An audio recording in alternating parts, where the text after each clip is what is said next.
Hello and welcome to Quick Charge. I'm Mikey G, and it's Saturday, February 17th. Tesla has started to take orders for the new Powerwall 3 in the US, and Elon Musk revealed that the new energy storage system has an insane peak power output of 30 kilowatts. Now, prior to the Powerwall 3, most of Tesla's Powerwall installations consisted of just more than one Powerwall. And the problem isn't as much of energy capacity, which is 14 kilowatt hours, as much as it is power output, which is greatly limited as to what could be used in case of an outage.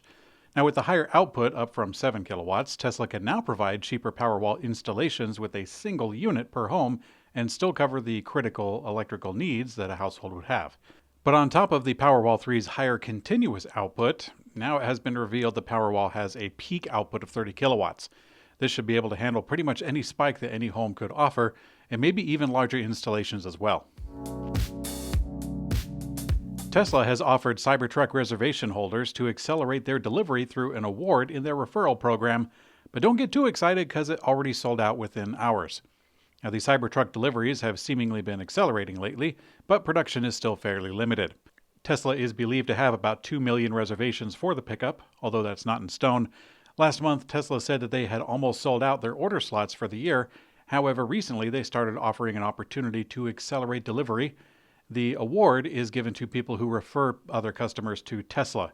It costs 30,000 credits, which are given out for the equivalency of referring 3 new car purchases or 30 demo drives. Now, within hours, that perk already sold out. It's not clear how many people were able to accelerate their delivery, but it looks like Tesla is saying that they will offer it again. And to be clear, they're not giving Cybertrucks to people who offer 30 test drives. Instead, they're offering them to accelerate their order, which they have to pay all the money for anyway. New electric vehicle registrations in the United States were up 23% in December as adoption continues to grow. Tesla still dominates the market in the calendar year with 642,496 registrations. That's 56.2% of the market. The Model Y continued their hot streak with 385,180, which is up 72% from the year 2022. Ford edged out General Motors for second place with 69,163 new electric vehicles in 2023. And meanwhile, the smaller brands like Hyundai and Rivian saw promising growth. Hyundai was fourth place with 51,411, and Rivian followed in fifth place with 46,319. The new Kia EV9 is being marked up by dealers, despite the brand specifically asking them not to do so. Now, as demand peaks, some dealers are marking up their electric vehicles by as much as $7,000 over MSRP. If you remember, Kia's first electric car, the EV6, was reportedly being marked up by as much as $20,000. There's still time left if some of those dealers want to break that streak for the EV9, but now a letter from Kia, which was online from Cars Direct, says in part, quote, "We ask dealers to retail the EV9 without markup over the manufacturer's suggested retail price."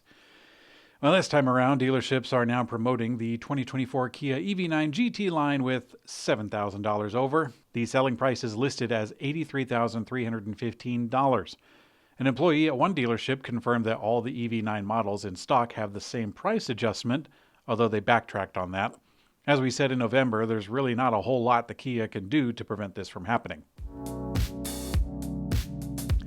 As we get closer to the official debut of Rivian's more affordable R2 line of vehicles, we're finally getting a better idea of what to expect, although really just kind of confirm what we already knew. After teasing the model for the first time yesterday, Rivian's R2 was reportedly spotted filming in downtown LA. Now, the blurry images don't tell us a whole lot that we already didn't have in mind. The vehicle looks like a slightly smaller version of Rivian's existing vehicles, with a couple of differences. One user pointed out that the charging port seems to be moved to the passenger side. We're not sure why. You can also see several minor design changes like the lack of chrome and the new wheels. Rivian has said that the R2 line will start at around $40,000 to $50,000, which is drastically lower than their current line, which starts around $80,000. In today's community comment found on YouTube, Michael Bedard 7859 says, "Lucid is still for the rich." Yeah, that sounds about right. If you're in the market for a Lucid, there's a good chance that you really don't worry a whole lot about money. The same used to be said of Tesla when all they had was the Roadster and the Model S. I still firmly believe that a cheap, small electric car with a couple hundred miles of range, I think that's where they perform the best at the moment. I'm happy that vehicles like Lucid are pushing the limits of what EVs can practically do, and it is very necessary. My background in electric cars was using them the same way that I would use a microwave, just something simple to do a very specific task. And I think that a lot of people really miss out on that, but oh well. There's no reason they need to. If electric cars wind up doing everything that gas versions can do, which we're almost there, if they wind up at that point, then there's no reason to have a small little runabout too much anymore, other than maybe saving space in the garage and saving space in your pocketbook. Those are good reasons too. Thanks for watching Quick Charge. I'm Mikey G, and I hope you have a great day.